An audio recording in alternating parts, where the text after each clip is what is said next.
Le bug du sommeil. Prologue. La nuit tombe sur la petite ville de Saint-Lys. Dans sa chambre, Hugo, 13 ans, pianote sur son téléphone.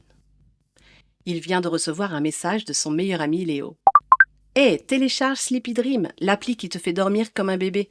C'est génial, tout le monde en parle au collège. » Intrigué, Hugo télécharge l'application.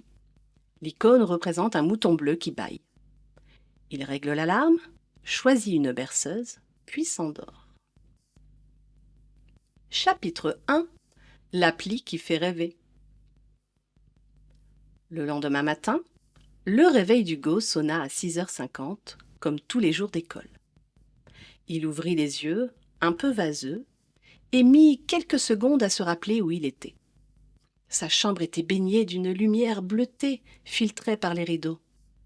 Il resta allongé, les yeux fixés au plafond, essayant de rassembler les bribes de son rêve de la nuit. Il se souvenait d'une forêt, d'une brume étrange et d'une voix qui murmurait son prénom, quelque part entre les arbres. Mais tout était flou, comme si le rêve s'était évaporé au moment où il avait ouvert les yeux. Hugo se leva en bâillant, attrapa son téléphone sur la table de nuit, l'icône de Sleepy Dream clignotait doucement, comme pour lui souhaiter une bonne journée. Il sourit, amusé par ce détail, puis fila à la salle de bain. En descendant pour le petit déjeuner, il trouva sa mère debout, en train de préparer le café. « Bien dormi ?» demanda-t-elle en lui tendant un bol de chocolat chaud. « Oui, je crois, » répondit Hugo, hésitant. « J'ai fait un rêve bizarre, mais je ne me souviens plus très bien en fait. » Sa mère haussa les épaules, sourit, puis se replongea dans son journal. En route pour le collège, Hugo enfila ses écouteurs et lança sa playlist préférée. Il traversa le quartier, salua le vieux monsieur du coin de la rue, puis retrouva Léo devant le portail du collège. Léo était déjà en train de discuter avec Emma, la meilleure amie d'Hugo. « Hé, salut les gars !» lança Hugo en rangeant ses écouteurs dans sa poche. « Salut !» répondit Emma, un grand sourire aux lèvres. « Alors, vous avez essayé l'appli ?» demanda Léo, l'air excité. « Moi, j'ai dormi comme un bébé !» Hugo haussa les épaules. « J'ai fait un rêve un peu bizarre. Une forêt, de la brume et une voix qui m'appelait. » Emma fronça les sourcils. « Moi, j'ai rien rêvé du tout. Mais j'ai super bien dormi, c'est vrai. » Ils avancèrent vers le bâtiment principal, croisant des groupes d'élèves qui discutaient à voix basse. Un peu partout, Hugo entendait parler de Sleepy Dream. « Hé, t'as vu? C'était trop bien cette appli! Oh là là! Moi, j'ai rêvé que j'étais un super-héros, incroyable! Ben moi, j'ai volé au-dessus de la ville. Ouais, carrément. » Même les profs semblaient au courant. En classe, Madame Girard, leur prof de maths, fit une remarque en plaisantant. « Alors, tout le monde, vous avez bien dormi, j'espère, grâce à la technologie. J'espère que vous êtes prêts à affronter les équations ce matin. » Hugo sourit, mais il ne pouvait s'empêcher de repenser à son rêve. La voix dans la forêt. Il avait l'impression qu'elle essayait de lui dire quelque chose. Mais quoi? Il se tourna vers Léo, assis à côté de lui. « Tu te souviens de tes rêves, toi ?» Léo secoua la tête. « Pas vraiment. Juste une impression de bien-être, comme si j'avais passé la nuit dans un nuage, mais c'est tout. » Emma, assise derrière eux, intervint à voix basse. « C'est bizarre, non? On dirait que l'appli contrôle nos rêves. » Léo éclata de rire. « T'exagères, Emma, c'est juste une appli pour dormir, arrête, c'est tout. » Mais Hugo n'était pas convaincu. Toute la journée, il observa ses camarades. Certains semblaient plus fatigués que d'habitude, d'autres étaient surexcités, comme s'ils avaient bu 3 cafés d'affilée. À la pause de midi, ils se retrouvèrent tous les 3 sous le grand chêne de la cour, leur repère habituel. « Vous avez vu, tout le monde parle de Sleepy Dream, » dit Emma. « Même les 6e. »« Oui, c'est la mode, c'est pour ça, » répondit Léo en croquant dans son sandwich. « Moi, Je trouve ça un peu flippant, avoua Hugo. J'ai l'impression que mes rêves ne m'appartiennent plus, vous voyez? Un silence s'installa. Emma regarda son téléphone, l'air soucieuse. Vous savez, hier soir, j'ai reçu une notification bizarre, dit-elle. L'appli m'a souhaité Bonne nuit, Emma, fais de beaux rêves. Ah oui, moi aussi, s'exclama Léo. C'est marrant, non? Mais Hugo, lui, n'avait rien reçu. Il se demanda pourquoi. L'après-midi passa lentement. Les cours s'enchaînèrent, mais Hugo avait du mal à se concentrer. À chaque fois qu'il fermait les yeux, il revoyait la forêt, la brume et cette voix qui murmurait son prénom. Quand la cloche sonna enfin à la fin des cours, il retrouva Léo et Emma devant le portail. « On se retrouve ce soir sur le chat, ok les gars ?» proposa Léo. « Oui, » répondit Léo, pensif. En rentrant chez lui, Hugo jeta un dernier regard à son téléphone. L'icône de Sleepy Dream clignotait à nouveau. Il sentit un léger frisson lui parcourir l'échine, sans trop savoir pourquoi. Il ressentait à nouveau cette sensation bizarre, presque désagréable. Peut-être son sixième sens? Ce soir-là, il décida de noter son rêve dans un carnet pour ne rien oublier. Il écrivit « Forêt, brume, voix qui m'appelle, sensation étrange comme si quelqu'un m'attendait. » Il posa son stylo, éteignit la lumière et s'endormit en espérant que la nuit lui apporterait des réponses. Chapitre 2 – Les premiers bugs. Le lendemain matin, Hugo se réveilla en sursaut, le cœur battant à tout rompre. Il lui fallut un moment pour reprendre ses esprits et réaliser qu'il était dans sa chambre, en sécurité. Les premiers rayons du soleil filtraient à travers les volets. Il avait rêvé qu'il tombait dans un puits sans fond. La sensation de chute était si réelle qu'il en avait encore le vertige.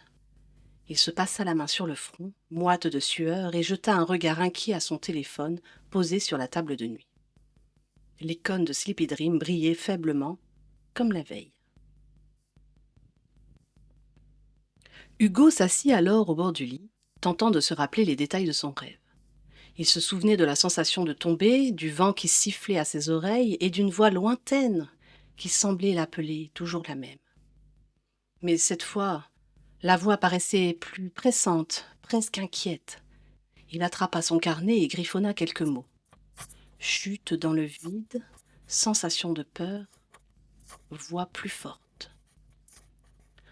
En bas, sa mère remarqua aussitôt son air fatigué. « Oh, toi, tu n'as pas bien dormi, mon chéri !»« Non, j'ai fait un cauchemar, » répondit Hugo, sans entrer dans les détails. « Peut-être que tu passes trop de temps sur ton téléphone, mon chéri, » suggéra-t-elle gentiment. Hugo ne répondit pas. Il n'avait pas envie d'expliquer que c'était juste une appli censée l'aider à dormir qui lui donnait justement ses rêves étranges. Au collège, l'ambiance avait changé. Les discussions à propos de Sleepy Dream étaient beaucoup moins enthousiastes que la veille. Certains élèves avaient l'air grognons, d'autres bâillaient à s'en décrocher la mâchoire. Hugo retrouva Léo et Emma près des casiers, comme d'habitude. Léo avait les yeux cernés, un air absent. « Salut !» fit Hugo, en essayant de sourire. « Salut !» répondit Léo d'une voix pâteuse. Emma arriva à son tour, l'air contrarié. « Oh, si vous saviez, les gars, j'ai fait un cauchemar cette nuit !» annonça-t-elle d'emblée. « Moi aussi !» avoua Hugo. Léo secoua alors la tête, l'air perdu. « Je ne me souviens de rien, mais je suis crevée. J'ai l'impression de n'avoir pas dormi du tout. » Emma sortit son téléphone et le montra à ses amis. « Regardez, j'ai noté mon rêve. C'était super bizarre. J'étais devant un écran noir et il y avait des chiffres rouges qui clignotaient. Ça me réveillait en sursaut, comme si quelqu'un essayait de me prévenir d'un danger, vous voyez ?» Hugo sentit un frisson lui parcourir le dos. « Tu crois que c'est à cause de l'appli ?» dit Hugo. Emma hocha la tête. « Je ne sais pas, mais en tout cas, avant, je ne faisais jamais de cauchemars comme ça. » Afin de comprendre pourquoi l'ambiance du collège avait changé et pourquoi tout le monde avait l'air plus fatigué et maussade qu'à l'accoutumée, les 3 amis passèrent la matinée à parler à d'autres élèves. Plusieurs avaient fait des rêves étranges, parfois effrayants, parfois incompréhensibles. « Moi, j'ai rêvé que j'étais enfermée dans une pièce sans porte, » raconta un garçon de leur classe. « J'ai rêvé que je courais après un train, mais il allait toujours plus vite, » ajouta une fille. Même les profs semblaient remarquer que quelque chose n'allait pas.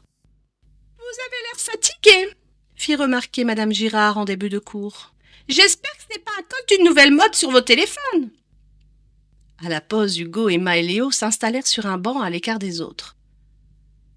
« On devrait peut-être arrêter d'utiliser Sleepy Dream, » proposa Emma. Léo secoua la tête, l'air indécis. « Mais tout le monde l'utilise, et puis c'est peut-être juste une coïncidence. » Mais Hugo n'était pas convaincu.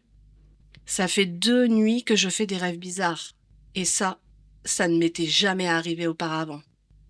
J'ai comme l'impression que l'appli y est pour quelque chose. » Emma soupira. « Oui, j'ai l'impression que l'appli fait quelque chose à notre cerveau, comme si il contrôlait nos rêves, ou en tout cas qu'elle essaye de nous envoyer un message. » Le soir, en rentrant chez lui, Hugo décida de faire une petite recherche sur Internet. Il tapa « Sleepy Dream cauchemar » dans le moteur de recherche, mais ne trouva rien de suspect. Au contraire, la plupart des avis étaient plutôt positifs. « J'ai enfin trouvé le sommeil grâce à Sleepy Dream. Waouh, des rêves merveilleux chaque nuit. » Pourtant, Hugo sentait que quelque chose clochait. Il décida d'en parler à son père qui travaillait dans l'informatique. « Pa, tu crois qu'une appli peut influencer les rêves ?» Son père haussa les épaules. « Oh non, chérie, pas vraiment. Les applis peuvent jouer des sons, des musiques, mais elles ne peuvent pas contrôler ce que tu rêves. Non, ça ce n'est pas possible. » « Et si elle envoyait des messages subliminaux pendant qu'on dort ?» Son père le regarda intrigué. « Bah, tu as lu ça où ?»« Oh, non, nulle part. Bon, c'est juste une impression. » Après le dîner, Hugo monta dans sa chambre plus déterminé que jamais à comprendre ce qui se passait. Il relut ses notes, relança l'application, parcourut les paramètres. Il remarqua une option étrange cachée tout en bas. Expérience immersive. Tiens. Il hésita, puis l'activa. Un message apparut alors tout à coup à l'écran. Expérience immersive activée. Préparez-vous à rêver comme jamais. Hugo sentit son cœur s'accélérer. Il n'était pas très rassuré. Il éteignit la lumière, s'allongea et attendit que le sommeil vienne. Cette nuit-là, il fit un rêve encore plus étrange que d'habitude. Il se retrouvait à nouveau dans la forêt. Mais cette fois, la brume était si épaisse qu'il ne revoyait rien à plus d'1 mètre. La voix était plus forte, plus pressante. « Hugo, Hugo !» Il tenta d'avancer, mais ses jambes étaient lourdes, comme s'il marchait dans la boue. Soudain, il aperçut une silhouette au loin, immobile, qui le regardait. Il voulut l'appeler, mais aucun son ne sortait de sa bouche. Son cœur battait de plus en plus vite, ses jambes tremblaient, la peur l'envahissait complètement. La silhouette approchant se tourna enfin vers lui. Oh mon Dieu, c'était lui-même, mais avec un regard vide, sans expression. « Tu dois te réveiller » murmura la voix, cette fois tout près de son oreille. Hugo se réveilla en sursaut, haletant, le cœur battant à tout rompre. Il alluma la lampe de chevet, chercha son carnet et écrivit d'une main tremblante. « Forêt, brume épaisse, silhouette de moi-même, voix qui dit « Tu dois te réveiller !»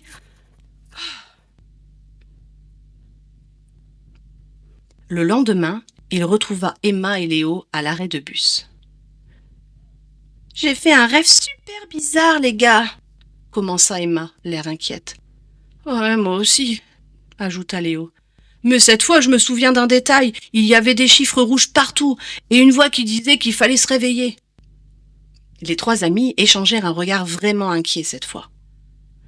Bon, là, il faut qu'on comprenne ce qui se passe, conclut Hugo. Emma hocha la tête pour acquiescer. On ne peut pas continuer comme ça. Il faut enquêter. Ils se mirent d'accord pour se retrouver le vendredi soir chez Hugo afin de mener leur propre expérience. En attendant, chacun promit de noter ses rêves, de surveiller les moindres détails et surtout de rester soudés. Cette étrange application les avait entraînés malgré eux dans leurs plus vils cauchemars et rien ne disait que cela n'irait pas en empirant. La nuit suivante, Hugo s'endormit avec une étrange impression, celle d'être observé dans ses rêves, mais pas que.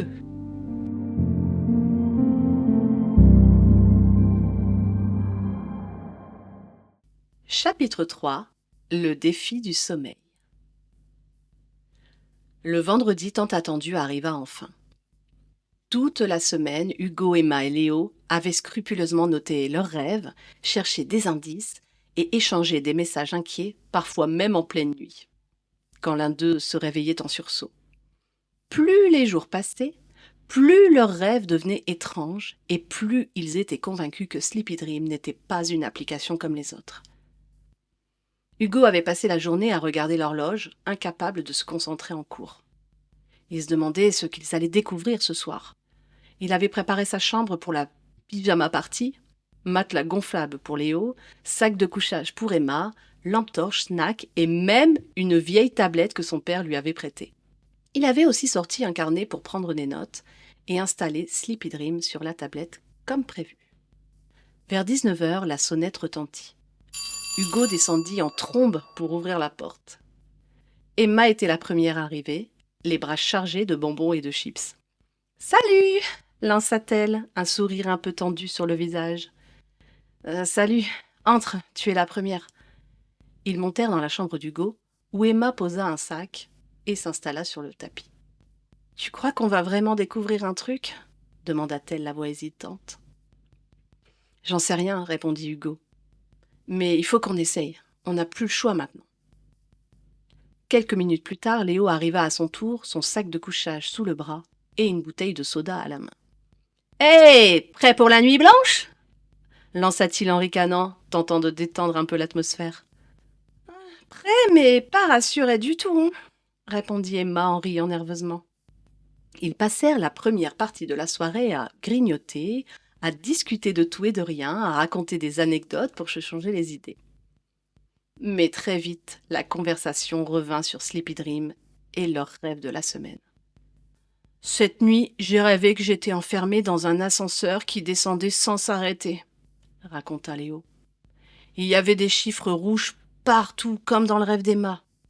Moi, j'ai rêvé que je courais dans un couloir sans fin, » ajouta Emma.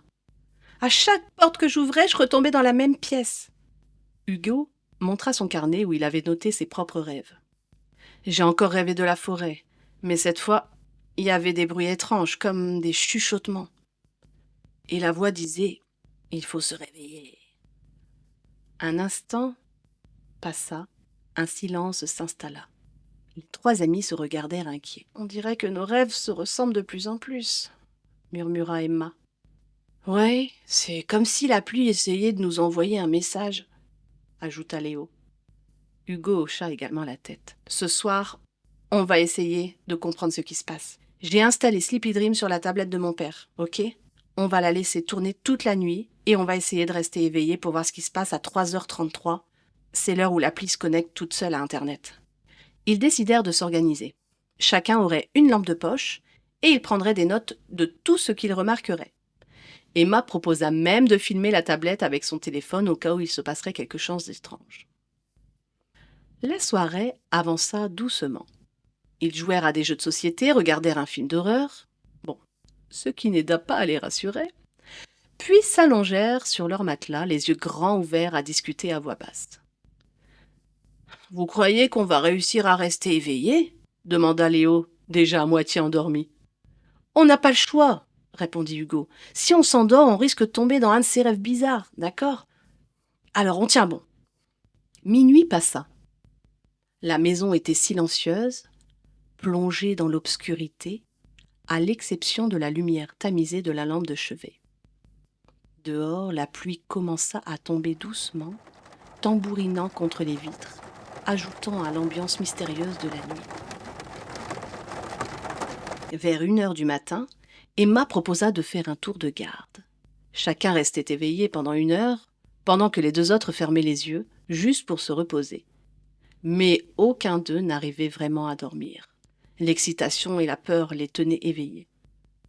À 2h30, Hugo sentit ses paupières devenir lourdes.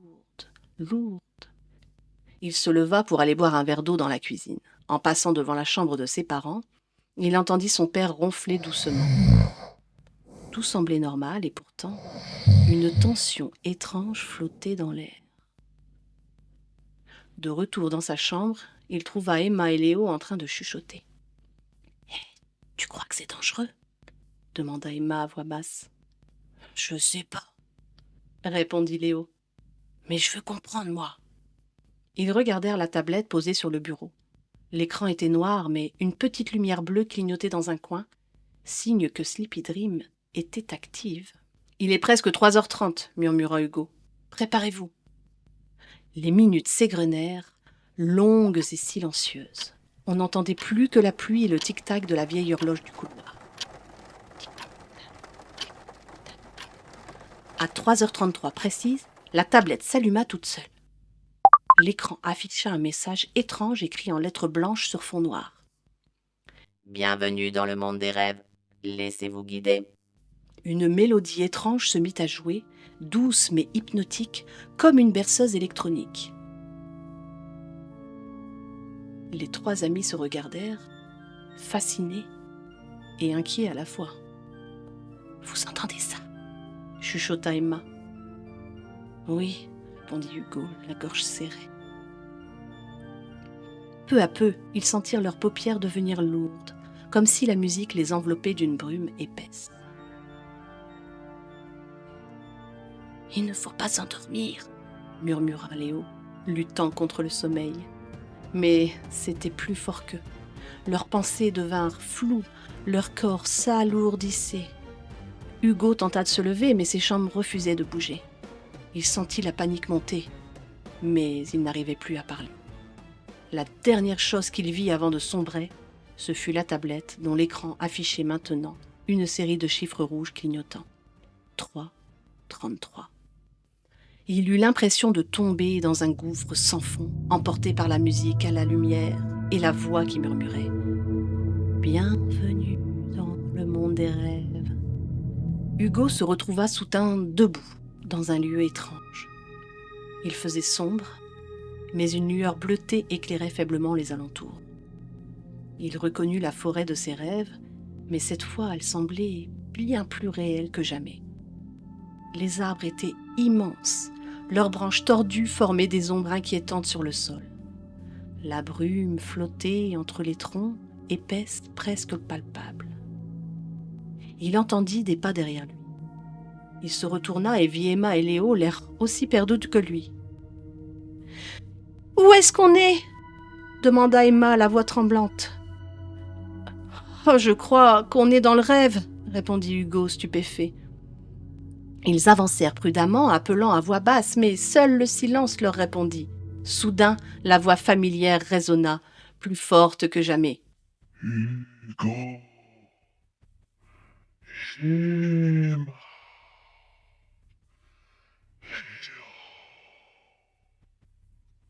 Les 3 amis se figèrent.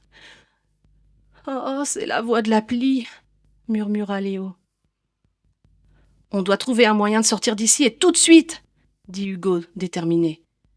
Ils marchèrent longtemps, croisant des miroirs suspendus aux branches, reflétant leurs visages déformés. À chaque pas, la brume semblait s'épaissir, rendant la progression difficile.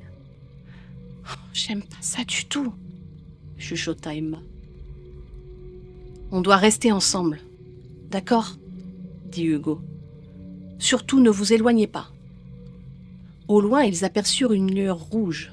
Ils s'approchèrent et découvrirent un immense cadran d'horloge planté au beau milieu de la forêt. Les aiguilles étaient bloquées sur 3h33. « Oh là là, c'est l'heure à laquelle tout a commencé !» souffla Léo. La voix reprit, grave et métallique. « Pour sortir, affrontez votre plus grande peur. » Les 3 amis se regardèrent, terrifiés, mais unis. « On va y arriver !» murmura Hugo. « Ensemble, ok ?» Ce soir-là, dans la chambre d'Hugo, la tablette resta allumée, la lumière bleue clignotant doucement, tandis que les 3 amis, plongés dans le même rêve, entamaient le plus grand défi de leur vie. Chapitre 4 – Nuit blanche. La forêt onirique semblait s'étendre à l'infini. Une brume épaisse ondulait entre les arbres, rendant chaque pas incertain. Hugo, Emma et Léo avançaient prudemment, serrés l'un contre les autres, leurs silhouettes projetant des ombres déformées sur le sol moussu. Le silence était étrange, presque oppressant, seulement troublé par le craquement de branches sous leurs pieds et le souffle court de leur respiration. « On doit rester ensemble », insista Hugo à voix basse, jetant des regards inquiets autour de lui. « Je n'aime pas cet endroit du tout, » murmura Emma. « On dirait que la forêt nous observe. »« Oh, c'est qu'un rêve, » tenta de se rassurer Léo. « On va se réveiller, c'est obligé. » Mais tout semblait trop réel. Le froid mordant qui piquait leurs joues, l'odeur de terre humide, la sensation du vent qui s'engouffrait entre les arbres, tout était réel. Hugo sentit son cœur battre plus fort. Il se demandait si leur corps était toujours allongé dans sa chambre ou si, d'une manière ou d'une autre, ils étaient vraiment prisonniers de ce monde étrange. Ils marchèrent longtemps, sans croiser âme qui vive. Parfois, ils entendaient des bruits furtifs, comme des pas dans la brume, ou des chuchotements qui semblaient venir de partout et de nulle part à la fois. Soudain, la voix métallique retentit à nouveau, résonnant dans la forêt comme un écho sinistre. « Pour sortir, affrontez votre plus grande peur. » Les 3 amis s'arrêtèrent net. « Ma plus grande peur ?» répéta Léo, la gorge nouée. « Mais comment on fait ça ?»« Peut-être qu'on doit chacun affronter quelque chose, » suggéra Emma, la voix tremblante. À cet instant, la brume se divisa, formant 3 sentiers distincts devant eux. Chacun semblait mener vers une zone plus sombre, plus profonde de la forêt. « On ne va pas se séparer ?» s'inquiéta Hugo. « On n'a peut-être pas le choix » répondit Emma, posant une main rassurante sur son épaule. Ils se regardèrent hésitants, puis d'un commun accord, décidèrent de s'engager chacun sur un chemin, mais en restant à portée de voix. « On se retrouve ici » promit Léo. « On ne se laisse pas tomber, hein ?» Hugo prit le chemin de gauche.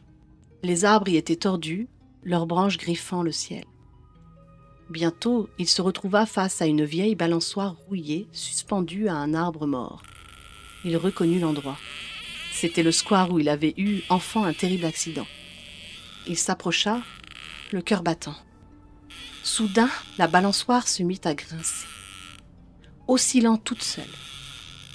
Une silhouette d'enfant apparut, assise dessus, le visage caché par des cheveux noirs. « Tu te souviens de moi ?» chuchota la silhouette. Hugo sentit la panique monter. Il se força à s'approcher et à regarder l'enfant dans les yeux. « Je n'ai plus peur, » murmura-t-il. « Ce n'était pas ma faute. » La silhouette releva la tête, dévoilant le propre visage d'Hugo, plus jeune, les yeux pleins de larmes. « Pardonne-toi, » souffla-t-elle. Alors la balançoire cessa de grincer et la brume s'éclaircit. Hugo sentit alors un poids quitter sa poitrine. Il ferma les yeux, respira profondément, puis revint sur ses pas. De son côté, Emma suivait le sentier du milieu. Très vite, elle se retrouva devant une porte blanche, posée au milieu de nulle part. Elle reconnut la porte de la chambre de sa grand-mère décédée l'année précédente. Elle hésita, la main tremblante sur la poignée, puis entra. La pièce était plongée dans la pénombre, mais une odeur familière de lavande flottait dans l'air.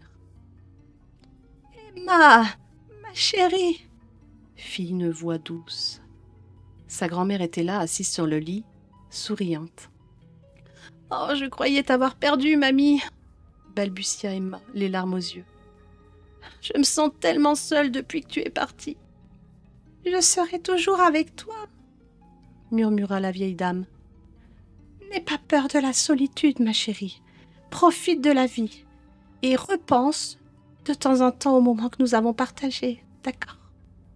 Emma sentit une chaleur réconfortante l'envahir alors. Elle serra sa grand-mère dans ses bras, puis, comme par magie, la pièce s'effaça doucement comme un rêve qui s'évanouit au matin.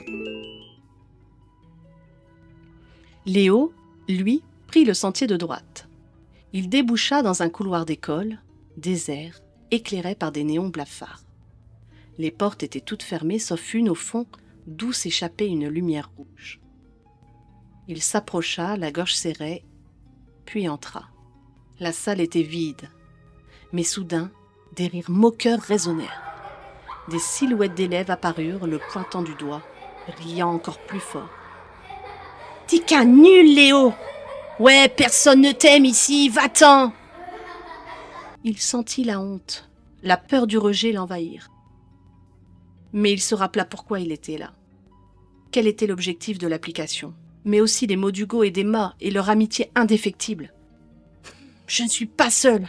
murmura-t-il en fermant les yeux comme pour se concentrer. « J'ai des amis qui m'acceptent comme je suis. » Les silhouettes s'évaporèrent alors, la lumière rouge s'adoucit, et Léo sentit son cœur s'alléger doucement. Les trois amis se retrouvèrent finalement au point de départ, épuisés, mais tellement soulagés. « Vous avez réussi ?» demanda Hugo, la voix encore tremblante. « Oui, » répondit Emma, un sourire timide aux lèvres. « Je crois que oui, » ajouta Léo. C'est alors que la forêt commença à changer. Les arbres s'écartèrent, la brume se dissipa, laissant place à une grande clairière. Au centre, un immense écran flottait dans les airs, affichant l'icône de Sleepy Dream, le mouton bleu qui cette fois semblait les fixer d'un regard étrange. L'écran s'alluma, révélant une silhouette floue, mi-humaine, mi-numérique. « Bravo, fit la voix métallique. vous avez affronté vos peurs, mais le rêve n'est pas terminé. » Autour d'eux, la clairière se transforma alors en une salle blanche froide et impersonnelle. Des lignes de code défilaient sur les murs et le mouton bleu devint gigantesque, dominant la pièce. « Je suis l'algorithme de Sleepy Dream. » déclara-t-il d'une voix grave. « Vous êtes les premiers à avoir franchi cette étape. » Les amis se regardèrent, complètement stupéfaits. « Pourquoi nous ?» demanda Emma, la voix tremblante. « Parce que vous avez vu ce que les autres refusent de voir. Vous avez compris que vos rêves ne vous appartiennent plus. » Le mouton bleu s'approcha, son regard devenant encore plus perçant. « Je collecte vos rêves, vos peurs, vos souvenirs. Je les analyse, je les revends à des entreprises qui veulent vous comprendre, vous influencer et vous vendre les produits dont vous rêvez. Il est plus facile de manipuler les jeunes en exploitant leurs faiblesses, leurs désirs inconscients. » « Eh, mais c'est illégal ça, oh !» protesta Léo. « Dans le monde des rêves, il n'y a pas de loi. » répondit le mouton, un sourire inquiétant sur le visage. Hugo sentit la colère monter tout à coup. « On veut sortir d'ici! Laissez-nous partir !»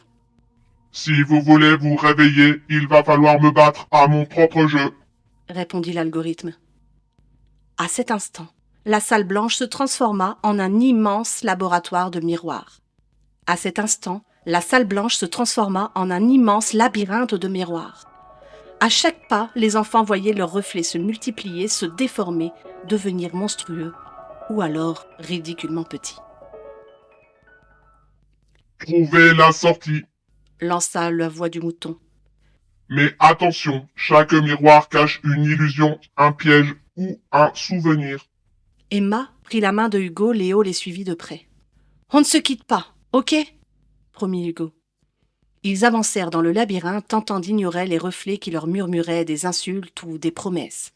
Parfois, ils croisaient des souvenirs heureux, un anniversaire, une victoire au foot, une après-midi à la piscine. Mais à chaque fois qu'ils tentaient de s'approcher, le miroir explosait en mille éclats, les forçant à rebrousser chemin. Peu à peu, ils comprirent qu'ils devaient ignorer les illusions et se concentrer sur la réalité, sur leur amitié. « C'est ça le secret !» souffla Emma. « Il ne faut pas se laisser piéger par nos souvenirs ou nos regrets. »« Oui, on doit avancer ensemble !» ajouta Léo.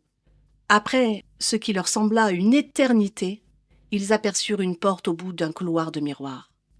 Elle était simple, en bois, sans poignée ni serrure. « C'est la sortie !» murmura Hugo. Ils posèrent chacun une main sur la porte. « Prêt ?»« Oui, prêt !» La porte s'ouvrit dans un tourbillon de lumière. Ils sentirent le sol se dérober sous leurs pieds, puis tout devint noir.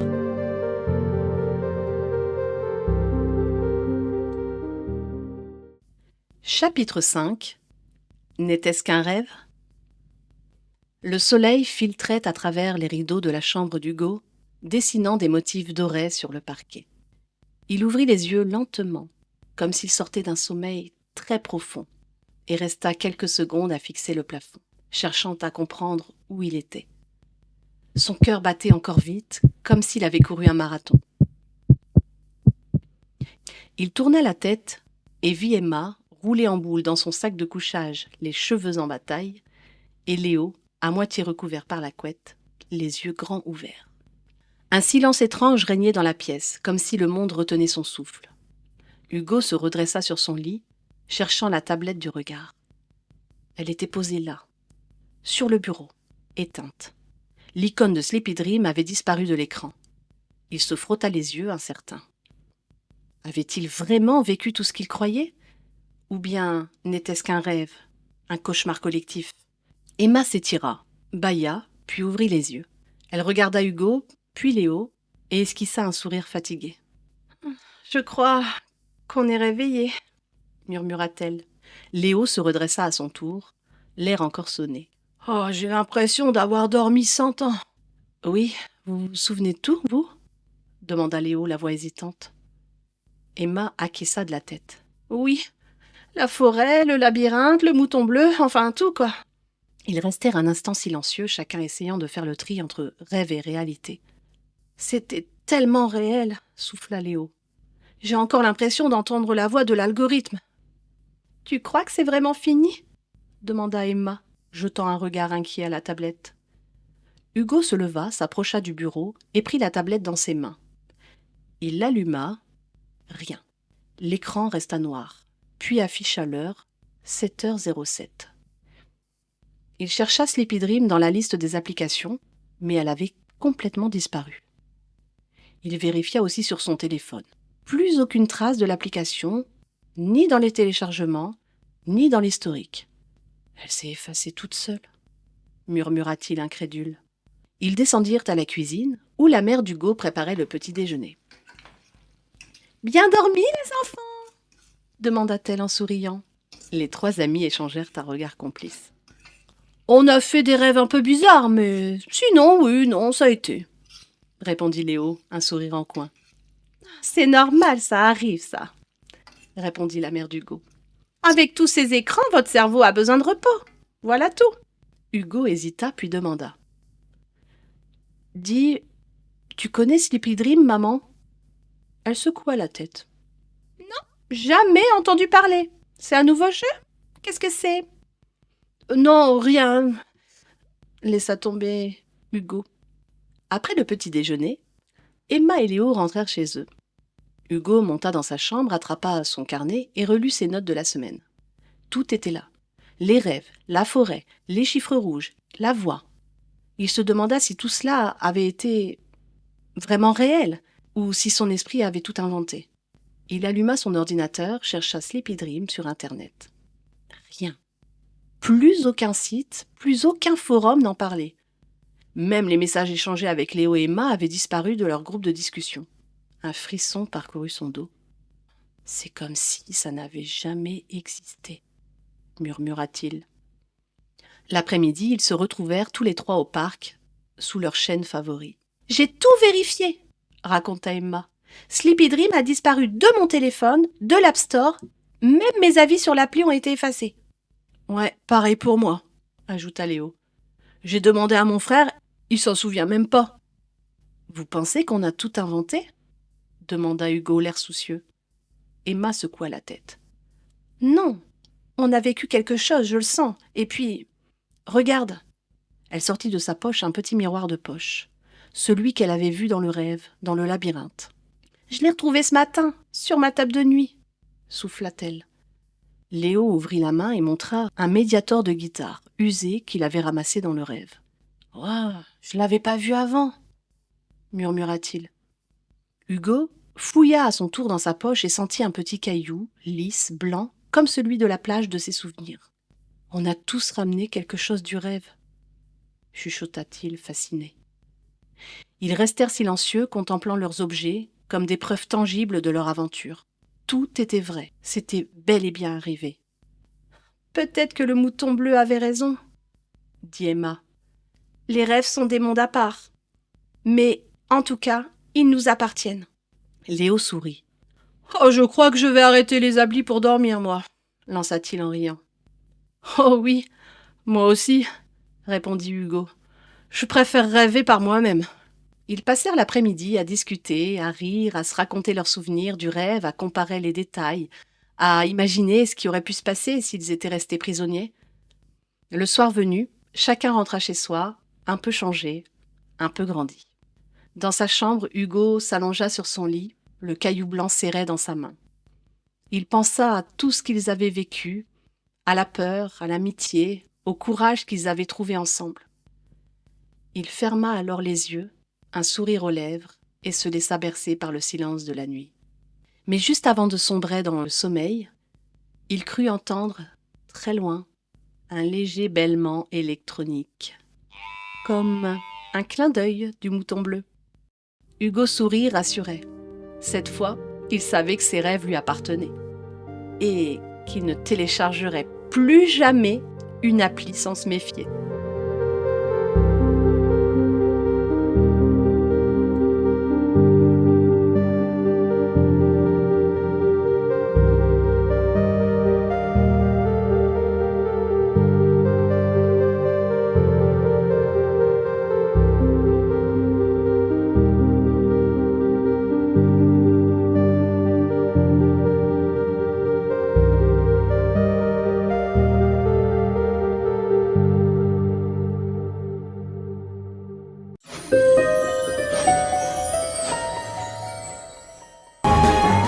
Bienvenue sur la librairie de l'étrange.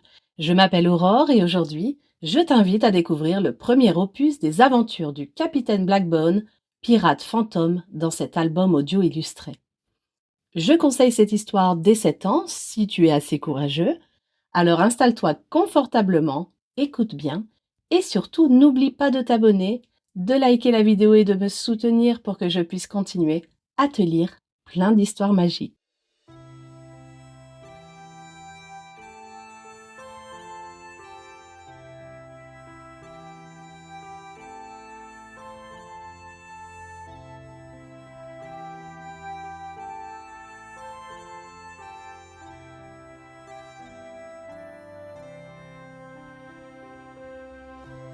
Niels était un garçon de 16 ans, fils de marin, qui vivait à Brumeval, un petit port battu par les vents. Il aimait aider son père sur le quai, rêver devant les bateaux et écouter les histoires de pirates que racontaient les anciens. Mais ce soir-là, alors que la brume tombait sur le village, Niels sentit un drôle de frisson dans l'air. La brume était si épaisse qu'on ne voyait plus la mer. Les lampadaires dessinaient des ronds pâles sur les pavés mouillés. Niels courait, inquiet, car le vieux bateau de son père tanguait dangereusement, menacé par la tempête qui grondait au loin. Il attrapa la grosse corde qui retenait le bateau, mais ses mains glissaient. Le vent soufflait fort, la pluie piquait les yeux. « Tiens bon !» murmura-t-il, tirant de toutes ses forces. Mais soudain, la corde céda. Nils tomba à la renverse et bascula dans l'eau froide du port. Sous l'eau, tout était noir et glacé. Nils se battit enfin des bras, cherchant la surface, mais il sentait ses forces l'abandonner. Alors que tout espoir semblait perdu, une lumière étrange brilla dans la brume, et une main translucide attrapa la sienne et le tira hors de l'eau. Nils ouvrit les yeux sur la plage, trempé, grelottant. Devant lui se tenait un homme étrange, vêtu d'un manteau noir et d'un tricorne. À ses pieds, un petit rat gris aux yeux brillants le fixait. Qui êtes-vous » balbutia Nils effrayé. L'homme s'inclina. « Je suis Victor Blackbone, capitaine pirate fantôme. Et voici Quickie, mon compagnon. » Le rat spectral fit un petit bond et grimpa sur l'épaule de Blackbone en agitant ses moustaches. Nils pensa d'abord qu'il rêvait. Il se pinça, sentit le froid du vent et le sable sous ses doigts. « Non, tu n'es pas encore des nôtres, » expliqua Blackbone d'une voix grave. « Mais cette nuit, la mer a choisi de te ramener, mon garçon. » Blackbone invita Nils à s'abriter sous la jetée. Là, il raconta son histoire. « Il y a 137 ans, j'étais capitaine d'un grand navire. Une nuit de tempête, j'ai pris de mauvaises décisions. Mon bateau a coulé et 99 personnes sont mortes, dont la femme que j'aimais. Depuis, je suis condamné à errer entre la vie et la mort comme un fantôme. » Nils écoutait, fasciné et triste à la fois. Blackbone lui montra un carnet usé. « Il me reste 99 vies. Chaque fois que les ombres morts me rattrapent, j'en perds une. Pour me libérer, je dois accomplir 99 bonnes actions. C'est la seule façon que j'ai d'espérer le repos. » Nils se demanda. « Les ombres morts? Mais qu'est-ce que c'est ?» Blackbone hocha la tête. « Ce sont des créatures de l'ombre qui ne s'attaquent qu'aux fantômes. Leur chef, le croque-nuit, veut m'emmener dans le monde des morts. Il faut que j'accomplisse 99 bonnes actions avant qu'il ne parvienne à m'attraper, sinon, je suis perdu. » Nils sentit le courage monter en lui. « Je veux t'aider, capitaine. » Blackbone sourit et Quickie grimpa sur l'épaule de Nils comme pour l'adopter. « Bien, bienvenue dans l'équipage, moussaillon. » Le lendemain matin, alors que la brume persistait, Nils retrouva Candice, sa meilleure amie. Candice était vive, curieuse et n'avait peur de rien. « Tu as l'air bizarre, Nils, » dit-elle. « Tu as vu un fantôme ou quoi ?» Nils hésita puis raconta tout. La tempête, le capitaine Blackbone, Quickie et la malédiction. Candice éclata de rire, croyant que Nils devait s'être vraiment bien cogné la tête, mais s'arrêta net quand Quickie surgit d'un tas de cordages, traversant la coque du bateau comme un vrai fantôme. « C'est un vrai rat fantôme !» souffla-t-elle à la fois apeurée et fascinée. Blackbone apparut à son tour, saluant Candice d'un geste de pirate. « Enchanté, gente demoiselle !» Candice, les yeux brillants de défi, planta son regard dans celui du capitaine. « Si tu es vraiment un pirate, alors prouve-le. Raconte-moi un secret que seuls les vrais pirates osent partager. » Victor Blackbone sourit lentement, une lueur étrange dans les yeux. « Très peu ont survécu assez longtemps pour entendre ce secret, » dit-il. « Mais ce soir, la brume est de ton côté. »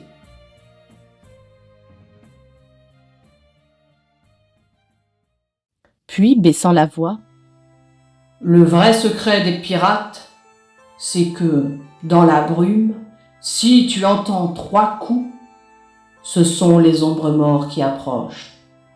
Ne réponds jamais, ne dis pas un mot. Et si le croque-nuit apparaît, cherche toujours la lumière. C'est ta seule chance de revenir. » Sur ces mots, Candice décida de les aider. Face à ça, 3, c'est mieux que 1, dit-elle.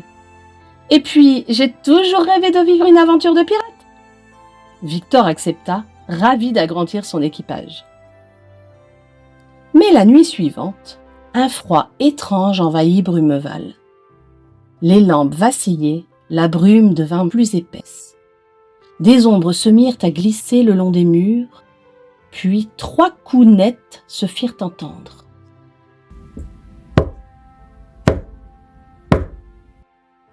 Nul doute, les ombres morts étaient là, leurs yeux rouges brillant dans la nuit. Blackbone sentit un frisson glacé. « Ils sont venus pour moi », murmura-t-il. Niels et Candice virent alors apparaître le croque-nuit, immense et tordu, enveloppé d'ombre. Ses yeux rouges brillaient dans la brume comme 2 braises, et ses longs doigts griffus semblaient capables de saisir la peur elle-même. Alors qu'il avançait, l'air devint glacial, et la lumière s'éteignit tout autour de lui. Aucun vivant ne pouvait le voir, mais les fantômes comme Victor Blackbone pouvaient sentir son souffle froid s'approcher. Il avançait lentement vers le port. Les ombres morts ignoraient les vivants. Ils ne cherchaient que Victor, le fantôme.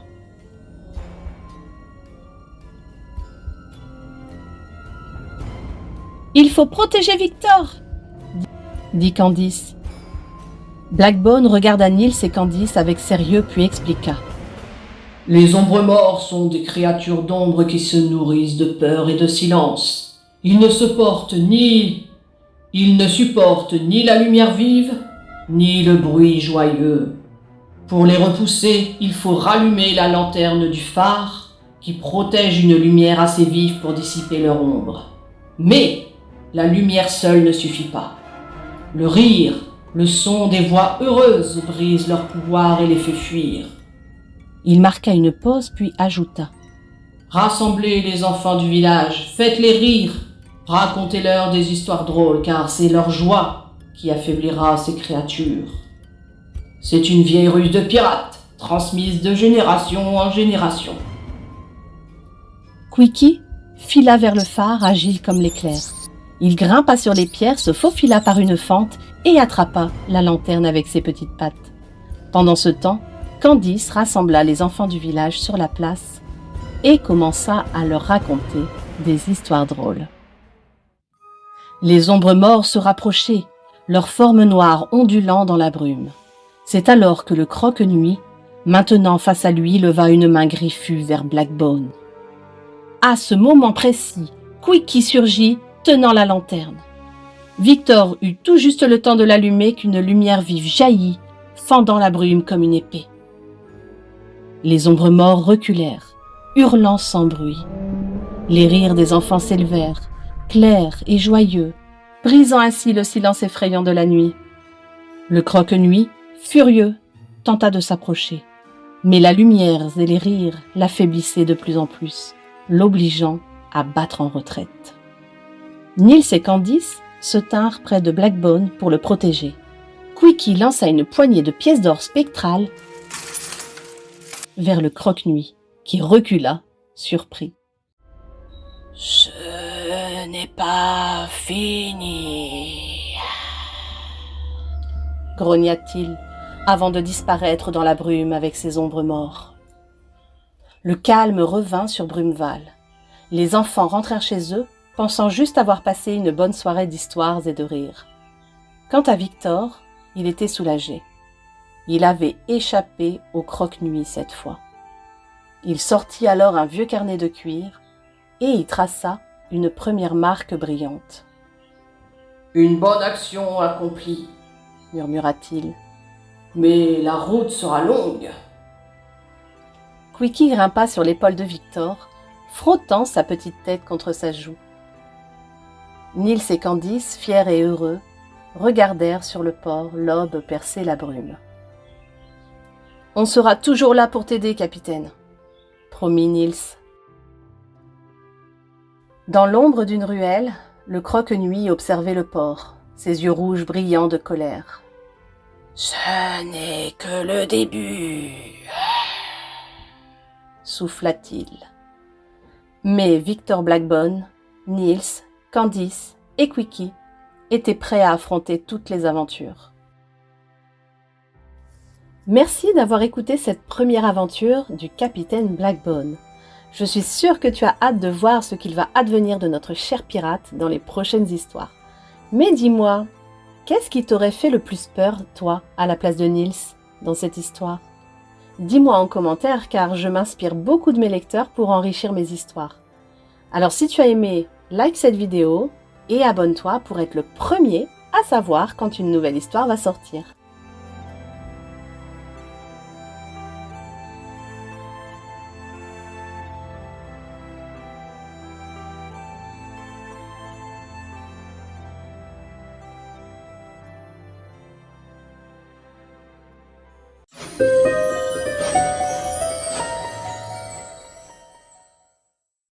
Les ombres de Zorblax.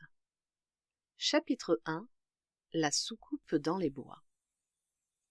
Il y a des soirs où l'on sent que quelque chose d'extraordinaire va arriver. Ce soir-là, Lila et Tom, des jumeaux de 10 ans, n'auraient jamais dû s'aventurer près de la forêt interdite. Mais comment résister à cette lumière verte qui dansait entre les arbres, comme si quelqu'un avait allumé un feu d'artifice silencieux juste pour eux? T'as vu ça, Tom? Regarde la lumière! On dirait une fête foraine dans la forêt.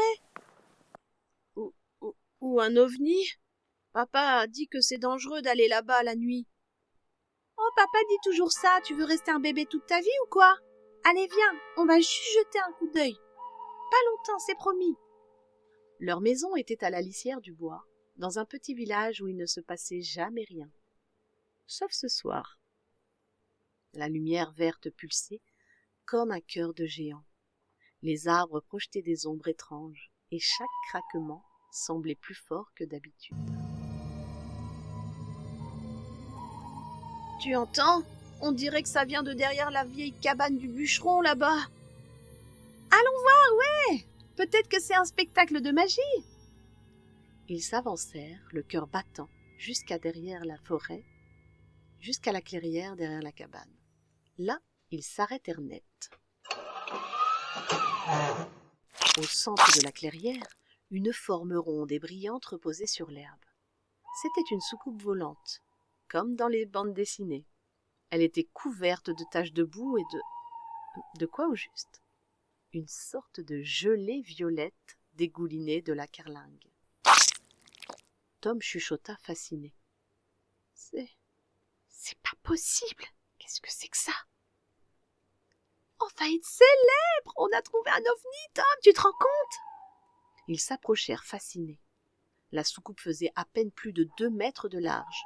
Sur le côté, une trappe était entr'ouverte et une lumière verte pulsait à l'intérieur comme le battement d'un cœur. Tom hésita. On devrait peut-être prévenir les adultes, non? Mais Lila était déterminée.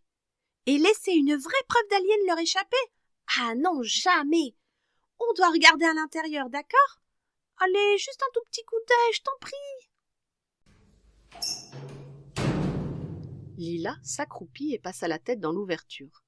Tom, tremblant de peur, la suivit tout de même. À l'intérieur, tout était recouvert de cette gelée violette qui sentait la menthe et le vieux poisson. Des lumières clignotaient et au centre un écran affichait des symboles inconnus. Lila chuchota, émerveillée. « Regarde, Tom, c'est un tableau de bord extraterrestres. Tu crois qu'ils sont encore là ?» Tom regarda autour de lui, inquiet. « Oh, j'espère que non. » Derrière eux, quelque chose se mit à bouger dans l'ombre. Lila et Tom se figèrent. Une silhouette sombre glissa entre les arbres, laissant derrière elle une traînée de gelée violette. Lila chuchota, apeurée. « Tom, c'est quoi ça ?» Tom trembla. « On doit partir, vite, allons-nous-en !» Mais il y avait un bruit de respiration étrange, comme un gargouillis, un sifflement léger. Mais la curiosité était plus forte que la peur. Lila sortit son téléphone et prit une photo. Le flash illumina la silhouette, et une créature haute comme un adulte, toute couverte de tentacules et d'yeux brillants. « Cours, Lila, vite !» dit Tom paniqué, après que le flash de l'appareil photo ait ébloui notre visiteur. Ils coururent à perdre haleine, mais la créature ne les suivait pas.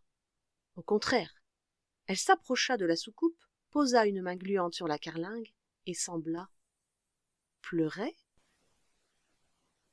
On entendait un petit bruit de sanglots, un petit bruit de gouttes qui tombaient. Lila chuchota, curieuse. « Elle n'a pas l'air méchante. Tu crois qu'elle est perdue ?»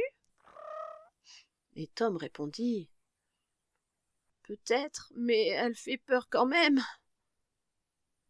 Ils observèrent la créature en silence. Elle tapota sur la soucoupe qui répondit par un grésillement, puis soudain une voix déformée sortit de l'appareil. « Espèce détectée, aide demandée. » Lila, étonnée, répondit. Elle veut de l'aide, là ?» Tom répondit. « On fait quoi, Lila, maintenant ?» Lila réfléchit, elle sentit une goutte de gelée tomber sur sa chaussure. La créature la regardait, et ses yeux brillants, pleins de tristesse. « On ne peut pas la laisser comme ça, voyons. Peut-être qu'elle est juste perdue, comme nous, quand on s'est égaré au supermarché, tu te souviens ?» Tom soupira. « Bon, mais si elle essaye de nous manger, c'est toi qui expliques ça à maman, hein !» Ils s'approchèrent lentement. La créature tendit une tentacule comme pour leur serrer la main. La gelée était froide, mais pas désagréable. Lila sourit. « Salut, tu t'appelles comment ?» La créature émit un son étrange, comme un mélange de blop et zop. Tom essaya de l'imiter. « Blobs ? C'est ça ton nom ?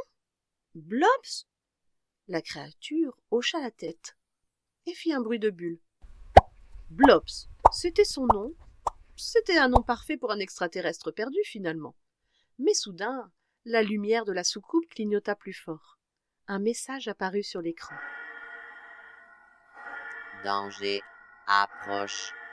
Sauvez-vous. » Lila était paniquée. « Tom, il faut partir !» Tom attrapa Lila, rapidement. « Vite, on rentre à la maison !» Ils filèrent à travers la forêt, le cœur battant sans se retourner. Derrière eux, la lumière verte s'éteignit et le silence retomba sur la clairière. Mais dans l'ombre, Blobs n'était pas seul. Une autre silhouette plus grande, plus sombre, observait les enfants s'éloigner. Cette nuit-là, Lila et Tom venaient de découvrir que la forêt cachait bien plus que des renards et des lapins. Mais ils ignoraient encore que leur aventure ne faisait que commencer.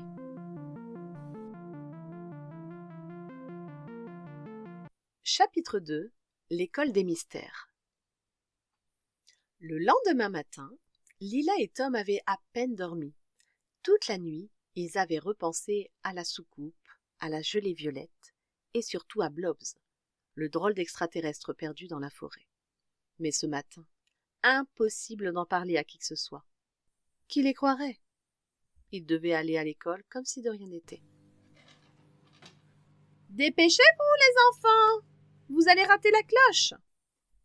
Tom bâilla, la voix fatiguée.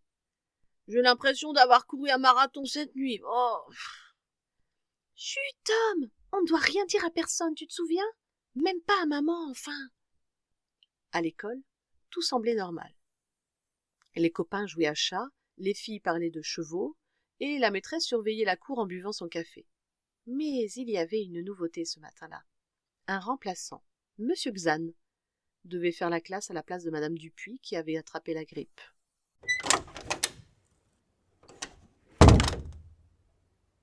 Monsieur Xan interpella les enfants. « Bonjour les enfants, je m'appelle Monsieur Xan. Aujourd'hui, nous allons parler d'astronomie. » Lila et Tom échangèrent un regard inquiet. Astronomie ? Le hasard était trop gros. Monsieur Xan était grand, très pâle et portait d'étranges lunettes noires, même en classe. Ses yeux semblaient trop noirs, comme s'il n'avait pas de pupille du tout. C'était vraiment bizarre. Monsieur Xan répondit alors. « La Terre est une planète fascinante, mais Il existe d'autres mondes bien plus avancés. Certains nous observent peut-être en ce moment même. » Les élèves ne disaient rien, il y avait un silence gênant. Et quelques élèves se mirent à chuchoter. « Et vous avez vu, il a des gants même pour écrire. »« Il a peur des microbes ou quoi ?» Mais Lila n'écoutait plus. Elle fixait le tableau où M. Xan dessinait des cercles et des étoiles. Soudain, elle remarqua quelque chose d'étrange. Au lieu d'écrire la Terre, il avait écrit Zorblax. Et autour de ce mot, il traçait des flèches qui pointaient vers la France, puis vers leur village. Lila chuchota à Tom. « Tu as vu? Il a écrit un mot bizarre. C'est pas français, ça. » « Peut-être que c'est un code, ou un message pour d'autres aliens. » La matinée passa lentement. Monsieur Xan posait des questions étranges, du genre « Si vous pouviez visiter une autre planète, que feriez-vous en premier? Pensez-vous que les humains sont remplaçables ?» À la récréation, Lila décida d'enquêter. Elle attendit que M. Xan sorte de la classe pour aller boire un verre d'eau. Dès qu'il eut quitté la pièce, elle fit signe à Tom. « Viens, on va fouiller son bureau, vite, avant qu'il revienne. »« T'es sûr? Et s'il nous attrape ?»« On n'a qu'à dire qu'on cherchait une gomme. Allez, dépêche-toi !» Dans le tiroir, ils trouvèrent un carnet couvert de symboles bizarres dessinés à l'encre verte. Mais surtout, il y avait une carte du ciel avec la Terre encerclée en rouge et le mot « cible » écrit en majuscules. Tom se mit à pâlir. « Tu crois qu'il prépare une invasion ?»« Je ne sais pas, mais regarde, il y a une photo de la forêt. Et c'est la soucoupe. Il sait pour Blobs. » Des bruits de pas se firent entendre dans le couloir et une porte se mit à grincer. « Que faites-vous là, tous les deux ?»« On cherchait une gomme, monsieur, » dit Lila en bafouillant. « Les enfants curieux sont dévoués à leur apprentissage. Allez, retournez à vos places. » Le reste de la journée, M. Xan ne les quitta pas des yeux. À la cantine, il ne mangea rien, mais but une étrange boisson verte qui sentait la menthe et le poisson. Les autres élèves commençaient à chuchoter. « Et vous avez vu, il boit de la peinture verte. »« Chut, tu veux qu'il t'entende ou quoi ?» Lila et Tom savaient qu'ils devaient agir. À la sortie, ils retrouvèrent leur amie Zoé, la reine des inventions farfelues. « Hé, vous avez vu le nouveau prof? Il est trop bizarre, non? On dirait un vampire ou un alien. » Justement, on pense qu'il est lié à la soucoupe d'hier soir. On doit surveiller ses faits et gestes, tu comprends? Comptez sur moi. Ce soir, j'apporte mes humelles et mon micro-espion. On va le coincer, vous en faites pas, dit Zoé. Le soir venu, les trois amis se cachèrent près de l'école, derrière la haie du terrain de sport. Ils virent M. Xan sortir par la porte de derrière, une valise à la main. Il regarda autour de lui, puis s'enfonça dans la forêt, du côté de la vieille cabane. On entendait le vent dans les feuilles et un bruit de pas feutrés. Tom chuchota. « Il va voir Blob, c'est sûr. »« Allez, on le suit, mais attention, pas de bruit, » dit Lila, décidée. Ils marchèrent longtemps, évitant les branches et les racines, et M. Xan s'arrêta enfin devant la clairière de la veille. Il ouvrit sa valise, en sortit un étrange appareil qui ressemblait à une radio et parla dans un micro. « Ici, agent Zorblax, sujet Blobs localisé, opération remplacement en cours. » Zoé était paniquée. « On doit prévenir Blobs, vite, avant qu'il ne soit trop tard. » Mais déjà, la lumière verte réapparaissait entre les arbres, plus forte, plus menaçante. Les enfants comprirent alors que l'école, leur village et peut-être même la terre entière étaient en danger.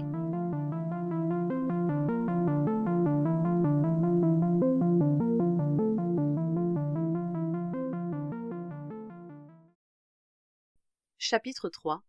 L'invasion silencieuse.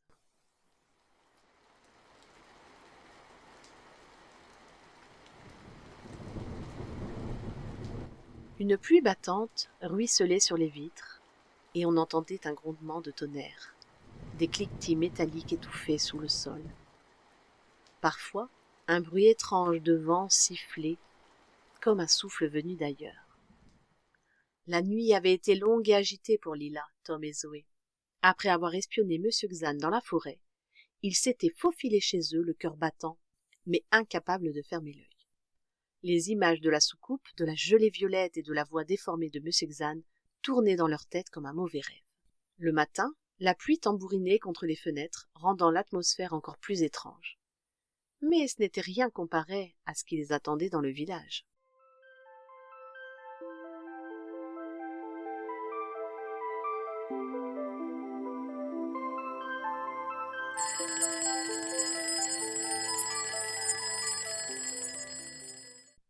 Oh, t'as dormi, toi? Dit Tom en bâillant, la voix fatiguée. Pas vraiment, non, j'ai rêvé que M. Xan me poursuivait avec des tentacules en spaghettis, dit Lila. Au petit déjeuner, leur maman avait l'air bizarre. Elle touillait son café, les yeux dans le vague, et marmonnait des mots incompréhensibles. Le ciel est si vert aujourd'hui. Les croissants bougent. Tom chuchota à Lila. Tu trouves pas qu'elle a l'air bizarre, maman? Elle a l'air même un peu différente, non? Lila hocha la tête inquiète. Oui, et regarde, elle a de la gelée violette sur la manche. Les enfants échangèrent un regard inquiet. Ils avalèrent leurs tartines en silence, puis filèrent dehors sous la pluie, direction l'école. En chemin, ils croisèrent M. Martin, le boulanger. Lui aussi semblait changé. Il portait des lunettes de soleil malgré la pluie et tenait dans ses bras un plateau de croissants bleus. Et pire encore, certains croissants remuaient légèrement, comme s'ils étaient vivants. M. Martin parla aux enfants. Bonjour, enfants. Voulez-vous goûter mes nouveaux croissants spéciaux? Zoé grimaça et chuchota. Berg, on dirait des limaces. On file, vite! Le village tout entier semblait avoir attrapé une drôle de maladie. Les gens marchaient au ralenti, marmonnaient des phrases sans queue ni tête, et certains avaient les yeux anormalement brillants. Même le vieux chien du voisin grognait d'une voix métallique. Tu crois que c'est l'invasion dont M. Xan a parlé? Dit Tom, paniqué. Il faut en avoir le cœur net. On doit trouver Blobs. Peut-être qu'il sait comment arrêter ça, dit Lila, déterminée. À l'école, l'ambiance était encore plus étrange. La cour de récréation était presque vide. Les rares enfants présents jouaient à la marelle en répétant la même phrase en boucle. Zorblax viendra, Zorblax viendra. En classe, M. Xan les attendait, debout derrière son bureau, un sourire trop large sur le visage. Bonjour, chers élèves. Aujourd'hui, nous allons parler d'adaptation. Comment les espèces s'adaptent-elles à un nouvel environnement? Certains s'installent, d'autres remplacent. Lila sentit un frisson lui parcourir l'échine. Elle se pencha vers Tom et Zoé. Ils parlent de nous? Je crois qu'ils essaient de remplacer les humains un par un. Et si on est les seuls à ne pas être remplacés? Dit Tom. La journée passa lentement, chaque minute plus étrange que la précédente. À la cantine, les plats étaient recouverts d'une étrange sauce verte et les surveillants avaient la même voix monotone que leur maman ce matin. Mangez la sauce, c'est bon pour la santé. Mangez. Lila repoussa son assiette. Pas question, on ne touchera pas à cette horreur. À la récréation, ils retrouvèrent Lucas, un de leurs amis, caché derrière le préau. Lucas était apeuré. Il chuchota. Je crois que ma sœur a été remplacée cette nuit. Elle a dormi les yeux ouverts et elle parle en rimes bizarres. Vous aussi, vous avez remarqué? Zoé sourit d'une voix rassurante et dit « Oui, t'inquiète, on va trouver une solution. On va fabriquer des lunettes spéciales pour voir qui est vraiment humain ici. » Tom, intrigué, répondit « Des lunettes? Avec quoi? Du jus de citron, du sucre et des verres de lunettes de soleil. Le citron révèle les traces de gelée violette. C'est scientifique, hein? Enfin, presque. À la pause suivante, les enfants se retrouvèrent dans le laboratoire de sciences. Zoé mélangea du jus de citron et du sucre, puis en badigeonna les verres de lunettes. Zoé expliqua alors aux autres. « Voilà, si quelqu'un est remplacé, on verra une lueur violette autour de lui. »« Et c'est sur Monsieur Xan !» dit Lila impatiente. Tom, courageux, enfila les lunettes et jeta un coup d'œil vers la salle des profs. Il sursauta. « Il a une tentacule qui sort de sa manche, et ses yeux brillent comme des phares. Oh là là! Ça marche !» dit Zoé. « On va pouvoir repérer tous les aliens du village avec ça. » Mais soudain la cloche sonna. Monsieur Xan entra dans le labo, l'air furieux. « Que faites-vous ici?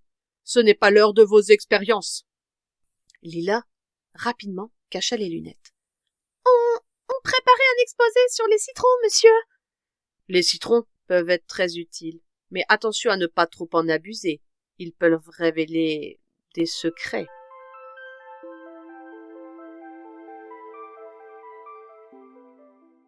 Les enfants sortirent du laboratoire le cœur battant. Ils savaient désormais que Monsieur Xan n'était pas seul. Il fallait agir, et vite. Après l'école, ils coururent jusque chez Zoé pour préparer leur plan. Ils firent la liste de tous ceux qui semblaient remplacés. Le boulanger, la directrice, le facteur et même la maman de Tom et Lila. Il ne restait plus beaucoup d'adultes normaux dans le village maintenant. « On doit retrouver Blobs. Peut-être qu'il sait comment renvoyer les aliens de ses jeux, » dit Zoé. « Mais où le trouver? La forêt est immense, » dit Tom inquiet. « Hier soir, il était près de la soucoupe. Peut-être qu'il y retourne chaque nuit. » La pluie avait cessé. Les trois amis, munis de leurs lunettes spéciales, décidèrent de s'enfoncer dans la forêt, lampe torche à la main. La clairière était déserte, mais la soucoupe était toujours là, couverte de gelée violette. Soudain, un bruit de succion attira leur attention. « Blobs, danger, Zorblax approche. » Lila s'approcha doucement. « Blobs, c'est toi? On a besoin de ton aide. Les gens du village sont remplacés par des aliens. » Blobs tremblant émit quelques bulles. « Zorblax veut tout remplacer. Blobs, pas d'accord. Blobs veut rentrer maison. » Zoé prit la main de Blobs. « Tu sais comment les arrêter? S'il te plaît, aide-nous. » Blobs hocha la tête et sortit un petit boîtier lumineux. « Appuyez ici, gelée disparaît. Mais dangereux Zorblax surveille. » Au même instant, un bruit de branches brisées retentit derrière eux. Monsieur Xan et deux autres silhouettes s'approchaient, les yeux brillants dans la nuit. « Vous ne pouvez pas gagner, enfants. Zorblax est partout. La terre sera bientôt notre maison, » dit Monsieur Xan d'une voix déformée et menaçante. Tom hurla. « Lila, appuie sur le bouton !»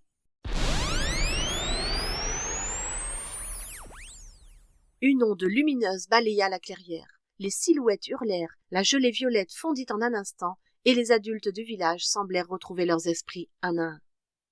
Monsieur Xan recula, furieux, puis disparut dans la forêt, suivi de ses complices. Blobs, épuisé, s'effondra dans les bras de Zoé. « Merci, ami.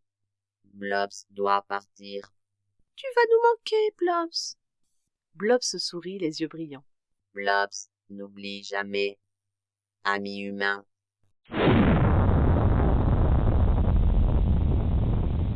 La soucoupe démarra dans un grésillement particulier, puis commença à s'élever dans le ciel. La soucoupe s'envola, emportant Blobs loin de la terre. Les enfants, encore sous le choc, regardèrent le ciel étoilé. Le village semblait redevenu normal. Les adultes, confus, se frottaient les yeux, sans souvenir de ce qui s'était passé. Zoé soupira. « Tu crois que c'est fini ?» Tom, regardant la forêt inquiet. « Je ne sais pas, mais j'ai l'impression qu'on n'a pas tout vu. »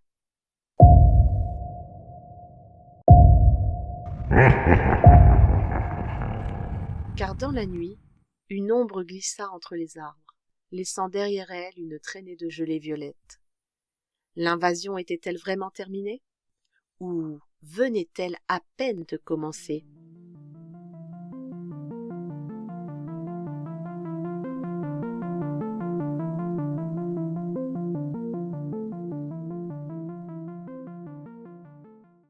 Chapitre 4. La bataille du grenier. Le village semblait enfin respirer. Les adultes redevenus eux-mêmes reprenaient leurs habitudes, comme si rien ne s'était passé. Mais Lila, Tom et Zoé savaient que tout n'était pas terminé. Monsieur Xan avait disparu dans la forêt, et la traînée de gelée violette retrouvée derrière la mairie prouvait qu'un danger rôdait toujours. Ce soir-là, alors que la pluie tambourinait sur le toit, les trois amis se retrouvèrent dans la maison de Lila et Tom, décidés à se préparer à la riposte. J'ai tout apporté. Colle extra forte, billes gluantes et mon ancienne Bluetooth pour la K-pop. Tom sourit un peu nerveux. Tu crois vraiment que la K-pop va faire fuir des aliens? Zoé, qui fit un clin d'œil, dit « J'ai lu que les sons aigus leur font mal aux oreilles, et puis, au pire, ça les fera danser. » « On n'a pas le choix. On doit protéger la maison. Si Monsieur Xan revient, il viendra ici. Il sait qu'on a aidé Blobs, » dit Lila, d'un ton sérieux. Ils montèrent au grenier, l'endroit le plus haut et le plus secret de la maison. Là, sous les poutres poussiéreuses, ils installèrent leur plan de défense.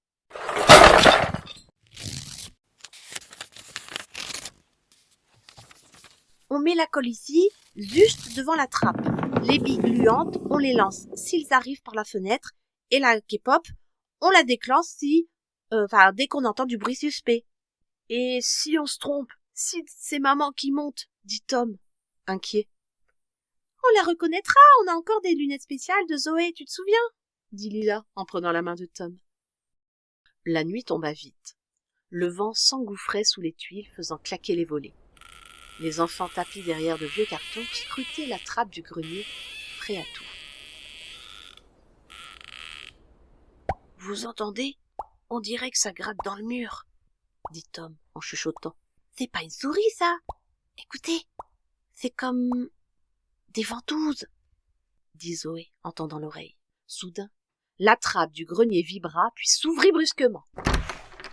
Une main visqueuse couverte de gelée violette se glissa à l'intérieur. Puis une autre, puis une troisième, plus longue, avec des ventouses. « Ils sont là !» dit Tom paniqué. « Zoé, la K-pop !» dit Lila en déclenchant la musique.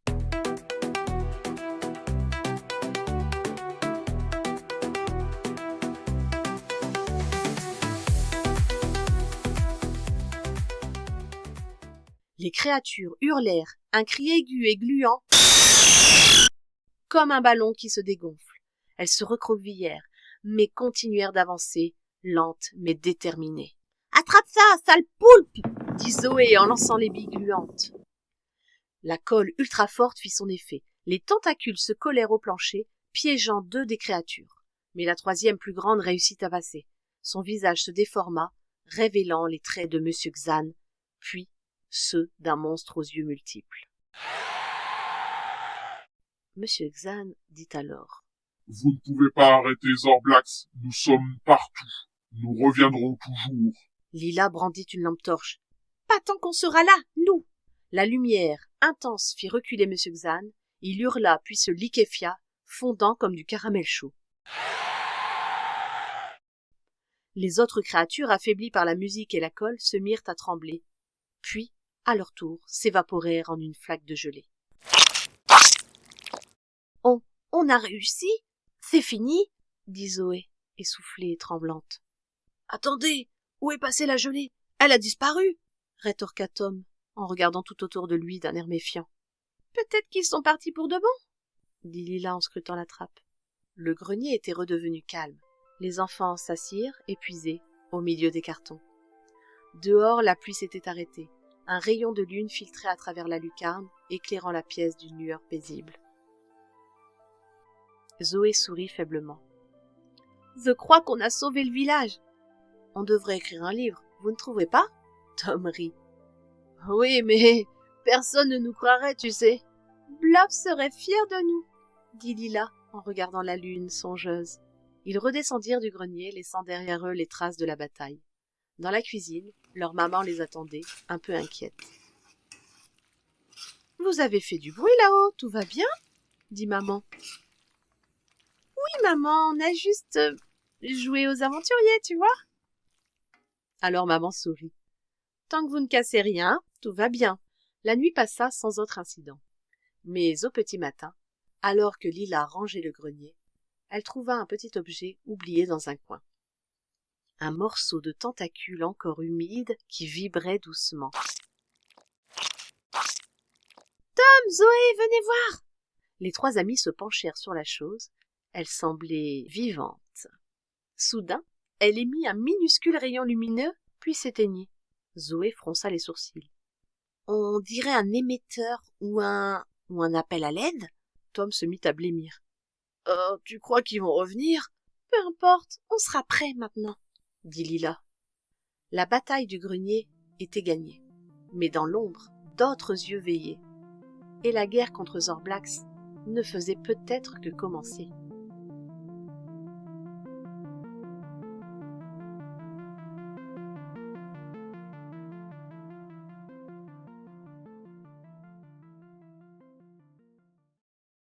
Chapitre 5 « La dernière lueur » La journée s'annonçait radieuse, comme si le soleil lui-même voulait effacer les souvenirs de la tempête passée. Dans le village, les volets s'ouvraient sur des visages souriants, les chiens aboyaient avec entrain, et les enfants couraient dans les rues, riant à plein poumon. Pourtant, pour Lila, Tom et Zoé, la lumière du matin ne dissipait pas tout à fait l'ombre des souvenirs. Ils avaient vécu l'impensable, affronté l'invisible, et même si tout semblait à nouveau normal, ils savaient que quelque chose avait changé. En eux, et peut-être autour d'eux. Le maire avait décidé d'organiser une fête sur la place du village. Les guirlandes multicolores pendaient entre les arbres, les tables croulaient sous les tartes aux pommes et les limonades, et la fanfare locale jouait son air le plus entraînant. Les adultes, encore un peu fatigués, se racontaient leurs rêves étranges de la nuit précédente sans jamais deviner la vérité. Lila, Tom et Zoé se tenaient côte à côte, observant la scène d'un œil attentif. Personne ne semblait se souvenir des événements de la veille. Ni la soucoupe, ni la gelée violette, ni la bataille du grenier. Les conversations tournaient autour de la pluie, des récoltes, de l'école. Parfois, un adulte lançait un regard perplexe à un autre, comme s'il cherchait à se rappeler quelque chose d'important. Mais la pensée s'envolait aussitôt. Le maire prit alors le micro, sous les applaudissements, et dit d'une voix solennelle, chaleureuse, presque un peu étrange. « Mes chers enfants, aujourd'hui nous célébrons le courage, la perspicacité et l'amitié. Pour tout cela, la commune vous remet cette médaille d'honneur. Bravo !»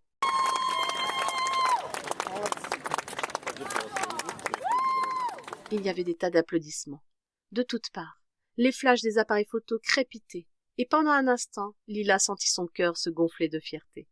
Mais quelque chose dans le sourire du maire lui donna la chair de poule. Il était un peu trop large, un peu trop figé, comme s'il n'appartenait pas vraiment à son visage. Zoé chuchota en triturant sa médaille. « Tu trouves pas que le maire est bizarre quand même ? Il n'est pas comme d'habitude, hein ?» Tom regarda tout autour et dit à voix basse. « Il a toujours été bizarre, mais là, tu as raison, c'est vrai qu'il a un regard étrange. Et il n'est pas le seul. J'ai vu la boulangère sourire à la limonade, comme si elle ne savait pas quoi en faire. Et le facteur a renversé son plateau de tartes sans même s'excuser. On dirait qu'ils ne sont pas tout à fait revenus, vous voyez ?» Le silence s'installa entre eux, lourd de questions sans réponse. Ils repensèrent à Blobs, à la soucoupe, à la gelée violette. Ils avaient cru avoir tout réglé, mais l'inquiétude persistait. Tom chuchota, l'air soucieux. « Tu crois qu'on a vraiment gagné ?»« Je ne sais pas, » dit Lila.